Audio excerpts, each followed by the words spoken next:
ማንቸስተር ዩናይትድ በበኩሉ በሜዳ ላይ አዲስ ሞተር የገጠመ ይመስል ነበር።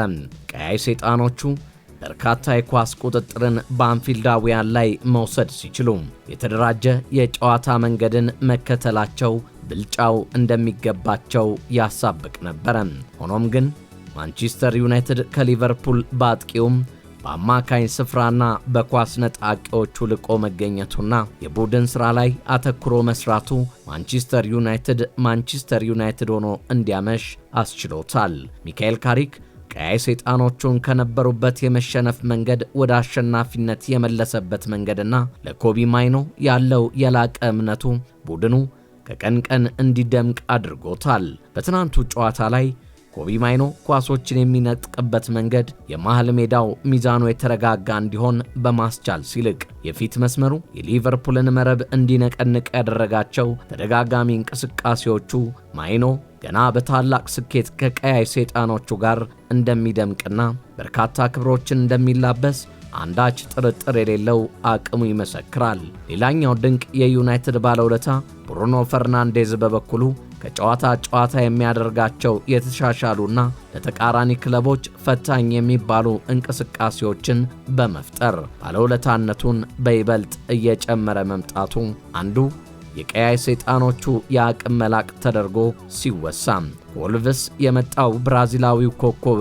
ማቲያስ ኩኛ ግቦችን የሚያስቆጥርበት መንገዱ እጅጉን የሚያስደንቅ መሆኑና በወሳኝ ደቂቃዎች ላይ ኳስን ከመረብ የሚያገናኝበት ችሎታው አንዱ የዩናይትድ መነሳት ምክንያት ሲሆን 11ኛ ግቡን ያስቆጠረው ሼሽኮም በበኩሉ ግቦችን ያስቆጠረ የአጥቂው ስፍራ እንዲሻሻል ማድረጉና የተከላካይ ስፍራው ተጫዋቾች በበኩላቸው በራስ የመተማመን ችሎታቸው ከፍ ያለ መምጣቱ ማንቸስተር ዩናይትድ እንዲህ በዋዛ ፈዛዛ ግቡ የማይደፈር ሲያደርገው የአረን ስሎቱ ሊቨርፑል በበኩሉ ቅርጽ አልባ የሆነ ከቀን ቀን መምጣቱ የአሰልጣኙ ደካማ የሜዳ ላይ ጨዋታን አንብቦ የመቀየር አቅም ማነስ እያስተቻቸው ሲገኝ ሊቨርፑል ወሳኝ የሚባሉ ተጫዋቾቹ በጉዳት ምክንያት ረዘም ላለ ጊዜ ከሜዳ መራቃቸውና አንዳንድ ተጫዋቾቻቸው ሊጉን እስካሁን መቋቋም አለመቻላቸው በቀያይ ሰይጣኖቹ 3 ግቦች ተቆጥረውበት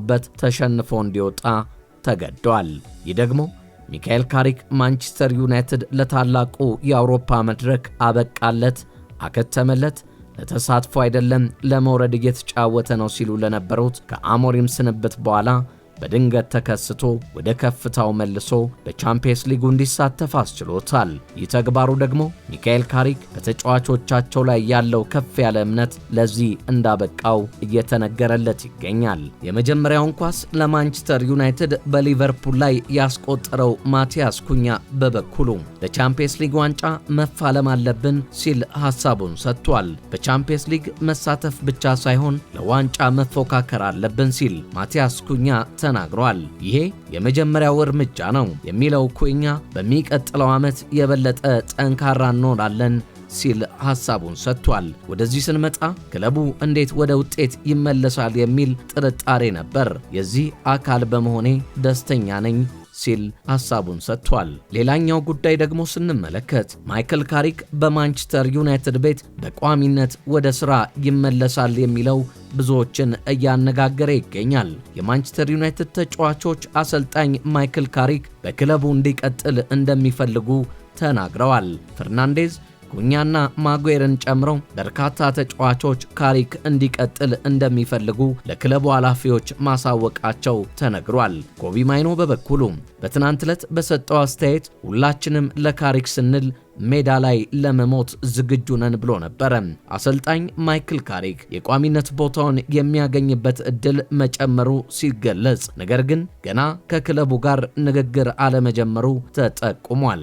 በዚህ ጨዋታ ላይ የተመለከትነው አንድ አስገራሚና እጅጉንም አሳዛኝ ክስተት ነበር። የቀድሞ የማንቸስተር ዩናይትድ ትናንት እሁድ ከሊቨርፑል ጋር በኦልድ ትራፎርድ ለነበረው ወሳኝ ጨዋታ ሰር አሌክስ ፈርጉሰን ወደ ስታዲየም ቢመጡም ከጨዋታው መጀመር በፊት ባጋጠማቸው የጤና መጓደል ምክንያት ወደ ሆስፒታል መወሰዳቸው ይታወሳል። ክለቡ ማንቸስተር ዩናይትድ በይፋዊ መግለጫ ባያረጋግጥም ሁኔታው ድንገተኛ የሕክምና አደጋ እንዳልሆነ አስታውቋል። የ84 ዓመቱ ፈርጉሰን በ2018 የአንጎል ደም መፍሰስ አጋጥሟቸው ለሕይወት አስጊ የሆነ ቀዶ ጥገና ማድረጋቸው ቢታወስም ይህ ክስተት ግን ከዚህ ቀደም ከነበረባቸው የጤና እክል ጋር ግንኙነት እንዳለው የሚያሳይ መረጃ እስካሁን የለም። ሰር አሌክስ ከጨዋታው አስቀድሞ ከልብ ስፔሻሊስቱ ዶክተር አሲም ማልሆትራ ጋር በስታዲየሙ ተገኝተው የሚያሳይ ምስል በማህበራዊ ሚዲያ ተጋርቶ ነበር። ሰር አሌክስ ፈርጉሰን ታሪካዊ ስኬቶችና በክለቡ ያላቸው ሚና ያየለና የላቀ ሲሆን የእሳቸውን ታሪክንም የደገመ አንድም አሰልጣኝ እስካሁን አልተገኘም። ከእሳቸው ስንብት በኋላ ከ9 ያላነሱ አሰልጣኞች ቀያይ ሰይጣኖቹን ቢያሰለጥኑም ወደ ከፍታውና ወደ እሳቸው ክብር የተጠጋ ስኬትን በቀያዮቹ ቤት ማስመዝገብ አልቻሉም። ሰር አሌክስ ፈርጉሰን በዩናይትድ ለ27 ዓመታት በቆዩበት ዘመን 13 የእንግሊዝ ፕሪሚየር ሊግ ዋንጫን በማንሳት በታሪክ ታላቁ አሰልጣኝ ተብለው ይጠራሉ። እንደ አውሮፓውያን አቆጣጠር በ1998-1999 የውድድር ዘመን ፕሪሚየር ሊግ ኤፍኤ ካፕና ቻምፒየንስ ሊግን በአንድ ላይ በማንሳት ይህንን ታላቅ ታሪክ የሰሩ የመጀመሪያው የእንግሊዝ ክለብ አሰልጣኝ ለመሆንም የበቁ ነበሩ። በ2024 የክለቡ አናሳ ባለድርሻ የሆኑት ሰር ጂም ራትክሊፍ ወጪ ለመቀነስ ባደረጉት እንቅስቃሴ የአምባሳደርነት ሚናቸው ቢቋረጥም ፈርጉሰን አሁንም በኦልድ ትራፎርድ የማይለዩ ታላቅ ሰው ናቸው። በዩናይትድ ቆይታቸው 5 ኤፍኤ ካፕ፣ 4 የሊግ ካፕና 2 የቻምፒየንስ ሊግ ዋንጫን ጨምሮ በርካታ ድሎችን ለክለቡ አስገኝተዋል። ታዲያ ለማንቸስተራውያንና ለእግር ኳስ ቤተሰቡ አሁን አሳዛኝ ጉዳይ የገጠማቸው ይመስላል። ሰር አሌክስ ፈርጉሰን በአምቡላንስ ከኦልድ ትራፎርድ ተወስደው በሕክምና እገዛ ላይ ይገኛሉ። አሁን ድረስ ምን ላይ እንዳሉ ግን የታወቀ አንዳች መረጃ የለም። ታዲያ ሰር አሌክስ ፈርጉሰን ዕድሜያቸው መግፋቱ ለዚህ እንደዳረጋቸውም እየተጠቆመ ይገኛል። የተወደዳችሁ የቻናላችን ቤተሰቦች እስካሁን ያዘጋጀንላችሁ ፕሮግራም ይህንን ይመስል ነበር። አብሮነታችሁን በላይክ በሼር በኮሜንትና ሰብስክራይብ እያደረጋችሁ ሁሌም የምንለቃቸው እንዲደርሷችሁ የደወል ምልክቷን እየነካችሁ አብሮነታችሁን ስለምታደርሱን ከልብ በማመስገን የዛሬ ዝግጅታችን ያደመጣችሁትን ይመስል ነበር። በሌላ ዝግጅት በሌላ ፕሮግራም እስክንገናኝ በያላችሁበት ሰላምና ቸርነት ከእናንተ እንዳይርቅ በመመኘት ነው የዛሬን የምናበቃው። ሰላምና ቸር ያገናኘን።